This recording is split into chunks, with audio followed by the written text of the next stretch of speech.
It was a smidge concerned about Jared Jones. His first 7 starts, he was absolutely an ace. He was elite. He was as good as it gets in the National League.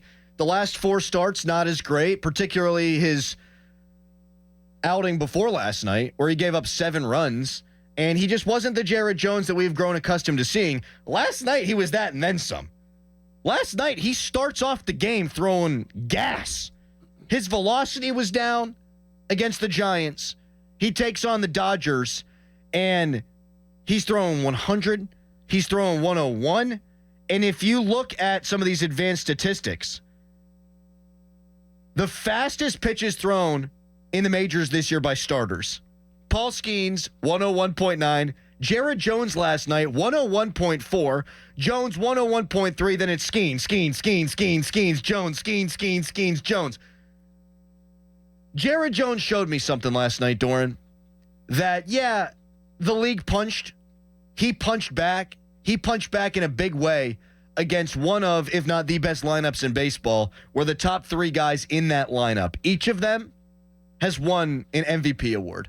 What a response from the Phenom, Dickerson. Unbelievable, right? I mean, and we talked about it yesterday, kind of alluding to it, but, going against your childhood team and, thinking about wearing a Dodger uniform or pitching against the Dodgers, hitting against the Dodgers whenever you're a kid, and knowing how big that moment was, and knowing that you also deep down needed to respond if you're Jared Jones. You know that what happened last time. You know that you didn't have a great outing last time, and, that is the definition of coming into your own and becoming a really good player, a really good athlete, is how you respond. When things are good, it's good. Like, it's easy. When things are good and everybody's loving you. But whenever things go down and people start to question, like us, then you start to think, like, which way am I going to go?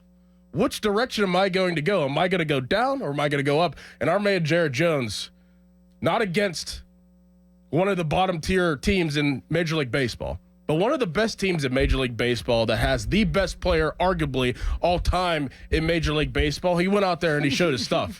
And they remember that. He struck his ass out twice. Yep. They're going to remember that, and just a fantastic showing, and that's exactly what the doctor ordered for the Pirates. It's exactly what the doctor ordered for Jared Jones. And now you set up your team to go into today, which we will get into, with your young 1-1 phenom prospect in Paul Skeens of going out there. And Paul Skeens is watching like, oh, if he could do it, I could do it.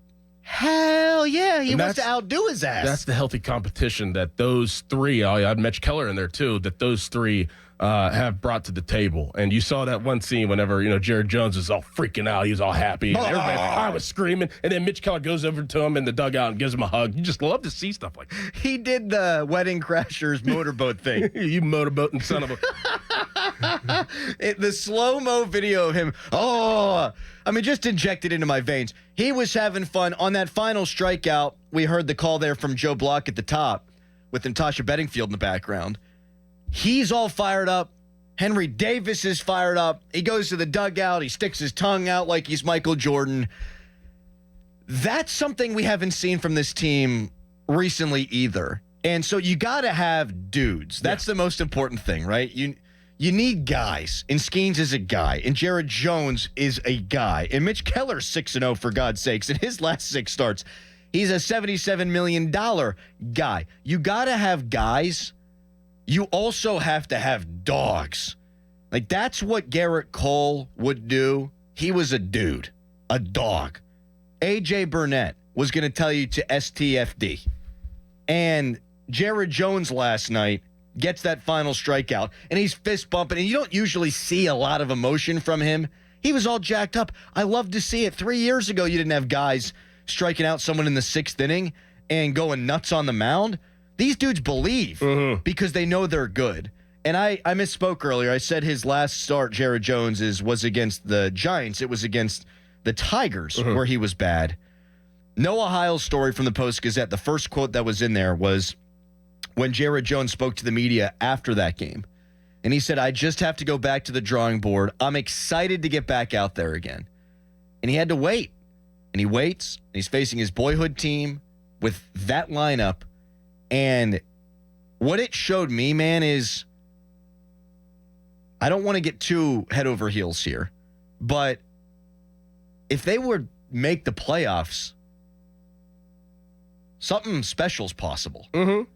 With Skeens, with Keller, with this guy. He neutralized that lineup, and it wasn't effortless. He threw a bunch of pitches through 4 innings. I didn't know that he'd be able to go 6 innings. He did. He retired his last 9 guys. 4 of the final 6 outs came on strikeouts. And this isn't like Steven Strasburg going up against the 2010 Pirates. It's not even like Tyler Glasnow going up against this vintage of the Pirates last night. Jared Jones out-dueled Tyler Glasnow, and Jared Jones had to go up against a significantly better lineup than Tyler Glasnow had to go against. Especially the front of the lineup. I mean, think about starting a game. You got Mookie Betts, you got Ohtani, and you got Freeman. I mean, those are automatics. And I heard Neil talking about it during the Tiger series about how teams have been approaching the first 3 batters at least. And I was like, wow, like that's a something that you have to take into fact. If there's a mindset that has to be worn by you, you have to let that go and just do your thing. And that's exactly what Jared Jones did. To that point, I just pulled it up while you were saying that, Dorin. First pitch to Mookie Betts, 100 miles an hour, then 100, then 101, then 101. Then he just flips in a 93-mile-an-hour slider and then a 100-mile-an-hour four-seam fastball. And then it's Ohtani. Tosses him 3 straight 91-mile-an-hour sliders. Filth. Strikes him out on 101. And then he gets guys on second and third, and to get the final out of the inning, four-seam fastball at 100 miles an hour. So you can't warm into this.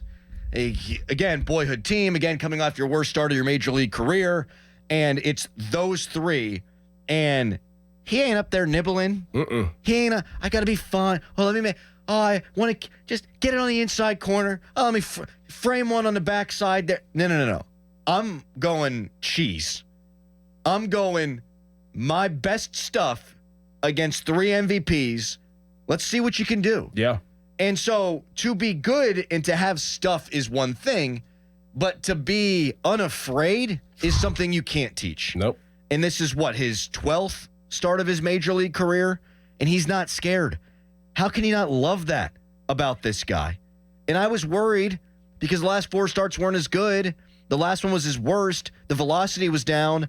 And 4 pitches in, I was not worried about Jared Jones at all. I didn't know what the swings were going to look like the rest of the night, but you could see a pitcher with a weaker demeanor, with less confidence, go in there even with great stuff and pitch kind of scared. Mm-hmm. You're not going to get that from Jared Jones. Nope.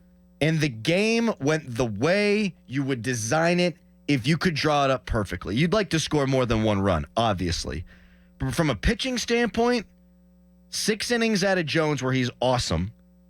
Holderman, who's been a godsend, did what he does. Aroldis Chapman comes in and had kind of what you expect from Chapman when he's good, which is to say he's going to put the fear of God into you, but he's going to get out of it. And then David Bednar goes in there and closes the job. That's the way it was supposed to look this year. Yeah. It's like go through 6 and get those 3 guys at the end, shorten ball games. And what a hilarious moment when Aroldis Chapman, he thought he gave up the 3-run homer, slams his glove on the ground, and then to speak to the way that the clubhouse is feeling about all this, Dorin, you brought this up before the show, Andrew McCutchen cutting it up with Aroldis Chapman. Who would have thought that possible a decade plus ago? Yeah, it's great to see, right? The vibes are good, man. Yeah. And this can be the start of something here. I think this can be the series where they can springboard themselves into contention. As we wake up today, the Pirates are a game and a half out of the wild card race. You took 1 out of the Dodgers. You had 2 left. And you got Paul Skeens and you got Bailey Falter. You are set up to win a series against one of the best teams in baseball right now. And if you do, I think you can look at this as maybe a turnaround point. I would hope so, an inflection point for this team. Let's go.